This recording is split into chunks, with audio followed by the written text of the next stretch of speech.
how does the sleep deprivation crisis in South Africa impact the overall productivity and mental health of its workforce? Oh, that's a good question.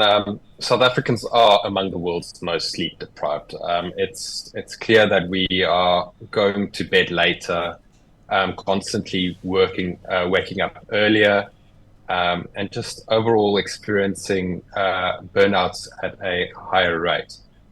And I think that just goes to show you that, the work pressure and the whole approach to rest is so skewed and unbalanced that we definitely wanted to look at how we can challenge that narrative. The last research that I've read that was done by Stellenbosch Business School, it was about 5 years ago. They calculate the cost of sleep deprivation in the economy about 22 billion a year. And obviously that figure has increased, further impacting the economy. So it's definitely something that needs to be addressed. And the whole mind shift around rest and wellness needs to be addressed. What societal factors contribute to South Africans constantly going to bed later and waking up earlier compared to other nations? I think there's a few things. I think workplace culture is definitely the main contributor. That hustle mentality is definitely something that's been on the forefront of how to succeed in the workplace. But the long working hours and demanding schedules all take a front seat in contributing to South African sleep patterns. And that's beside, all the normal elements that contribute to sleep deprivation.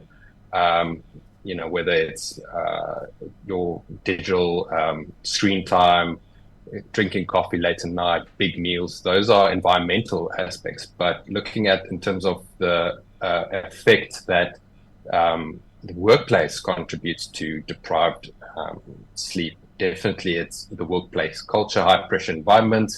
A lot of financial stress has an impact of how we almost put sleep and rest on the back burner. We all can contest to that. If we have a lot on our schedule and on our plate, sleep is the first thing that we put off in favor of working harder or other roles that we need to fulfill. Well said. So, in South Africa, what measures can organizations or employers basically address when it comes to issues in the workplace and burnout? So I think understanding that the importance of a rested worker, equates to a more productive worker. It is shown that if you not invest in your employees' wellness, whether it's the work-life balance aspect, elements like burnout and mental aspects, the productivity of your workforce declines. And I think that is what, is important to focus on, and that mind shift to address and promote work-life balance, not just focus on KPIs for the whole time, but create a positive rest culture.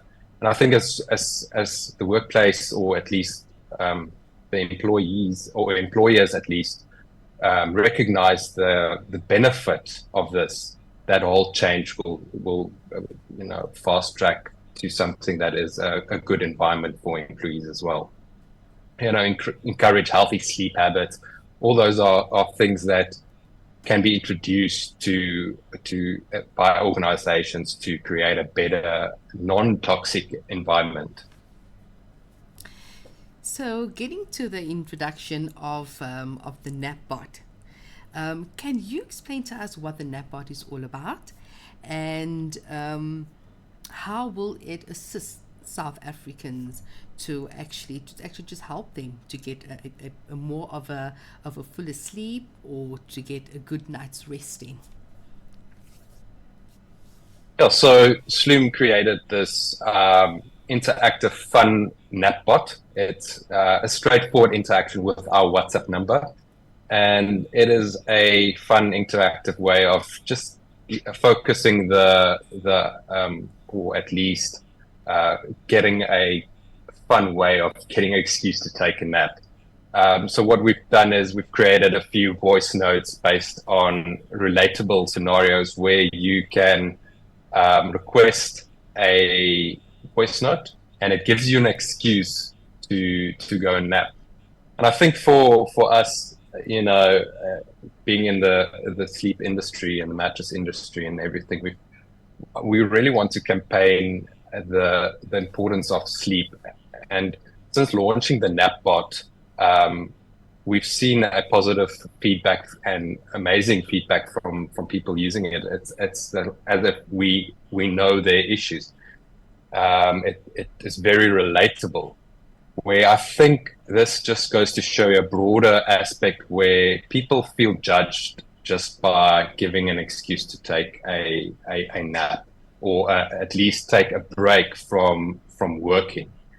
And I think with this NapBot, it's a campaign that we speak about, what's the effects of burnout, and not looking out for your wellness where rest is needed.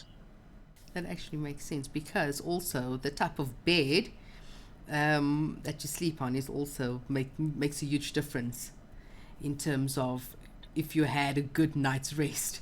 If you feel that you've really how can I say, you're not waking up with a whole lot of pains and cracks and aches. But yeah, and it's also various ages as well. Don't you think that from a younger age this should be instilled in kids to actually get a good night's rest? Yeah, we've always been in constant conflict with fighting sleep. I think it's something that from a young age, something that you kind of want to fight against. But if the education part about the importance of sleep and how it affects your wellness and your productivity, and also your health, mental health and physical health, I think it's important to educate from a young age the importance. We've seen a trend moving towards the importance of sleep. And I think the new generations have kind of realized that it's not just one aspect. You can't just focus on one aspect of your wellness. For example, not smoking or drinking excessively. It's a holistic approach, and sleep falls right in the middle of it. And it's such an important aspect of the whole wellness of a human being. So I think, yes, I agree. It definitely needs to be focused on from a young age, the importance, just as we would say, well, it's not healthy to sit all day, or it's not healthy to smoke. Those are things that we've kind of already installed into our kids, where I think sleep and the importance of sleep is something that definitely needs to be there as well.